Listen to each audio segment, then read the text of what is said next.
നമസ്തേ. രാജ്യാന്തരത്തിലേക്ക് സ്വാഗതം. ആദ്യം തന്നെ ഒരു പ്രധാനപ്പെട്ട വാർത്തയിലേക്ക് വരാം. നരേന്ദ്രമോദിയുമായി കൂടിക്കാഴ്ച നടത്തി ചൈനീസ് വിദേശകാര്യമന്ത്രി Wang Yi Shanghai corporation organisation യോഗത്തിലേക്ക് പ്രധാനമന്ത്രിയെ വാങ് യി ഔദ്യോഗികമായി ക്ഷണിച്ചു എന്നാണ് വിവരം. കൂടുതൽ വിവരങ്ങളുമായി ഇന്റർനാഷണൽ ഡെസ്കിൽ നിന്നും ഐസൺ ജോസ് ചേരുന്നു. ഐസൺ, ചൈനീസ് വിദേശകാര്യമന്ത്രിയും നമ്മുടെ പ്രധാനമന്ത്രിയും തമ്മിൽ കൂടിക്കാഴ്ച നടന്നിരിക്കുന്നു.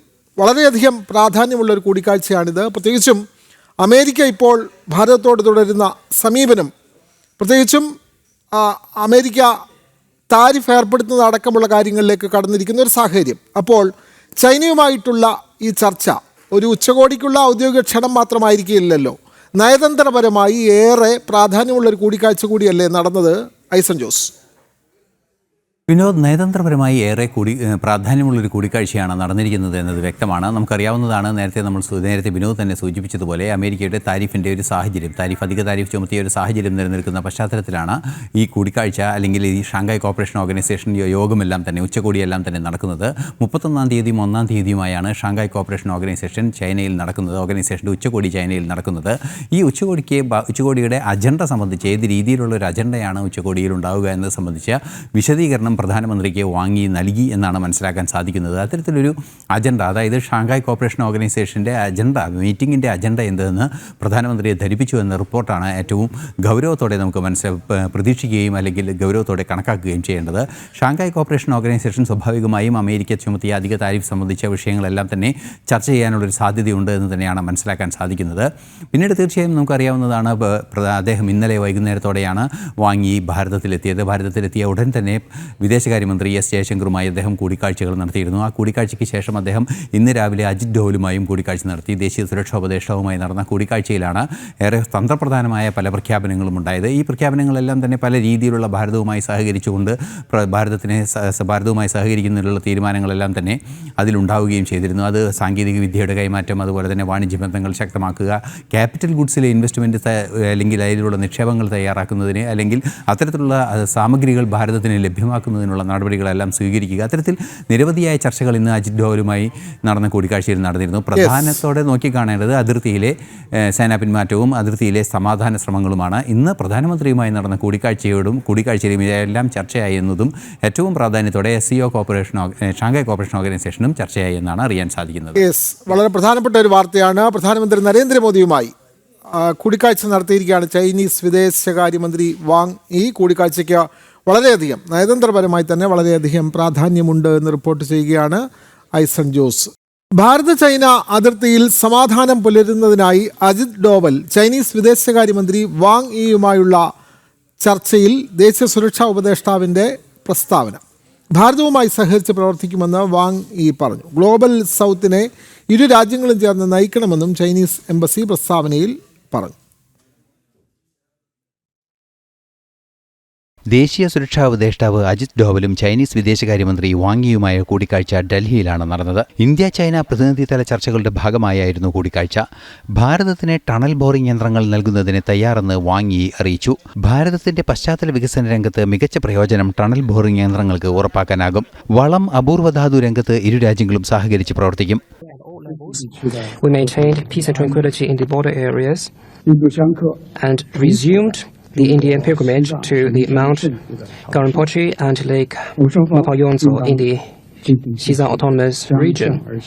We shared them up confidence to dispel interference, expand cooperation, and to further consolidate the momentum of improvement and development of China-India relations, so that while pursuing our respective rejuvenation, we can contribute to each other's success. അതിർത്തിയിൽ സമാധാനം പുലരുന്നതായി Chinese വിദേശകാര്യമന്ത്രിയുമായുള്ള ചർച്ചയിൽ അജിത് ഡോവൽ പറഞ്ഞു. റഷ്യയിലെ കസാനിൽ നടന്ന BRICS സമ്മേളനത്തോടെ ഇരു രാജ്യങ്ങളും തമ്മിലുള്ള ബന്ധത്തിൽ പുതിയ പാത തുറന്നുവെന്നും അദ്ദേഹം അറിയിച്ചു. And I'm very happy that since then, in the last 9 months, there has been an upward trend. Borders have been quiet. There have been peace and tranquility. Our bilateral engagements have been more substantial. And we are most grateful to our leaders who, in Kazan in October last, were able to set a new trend.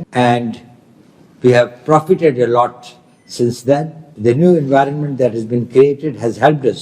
Global സൗത്തിനെ ഭാരതവും ചൈനയും ചേർന്ന് നയിക്കണമെന്ന് Chinese embassy ഔദ്യോഗികമായ പ്രസ്താവനയിലൂടെ അറിയിക്കുന്നുണ്ട്. തായ്വാനുമായുള്ള സാമ്പത്തിക, സാങ്കേതിക, സാംസ്കാരിക സഹകരണം തുടരുമെന്ന് ചൈനീസ് വിദേശകാര്യമന്ത്രിയെ ഭാരതം അറിയിച്ചു. ഇന്റർനാഷണൽ ഡെസ്ക്, ജനം.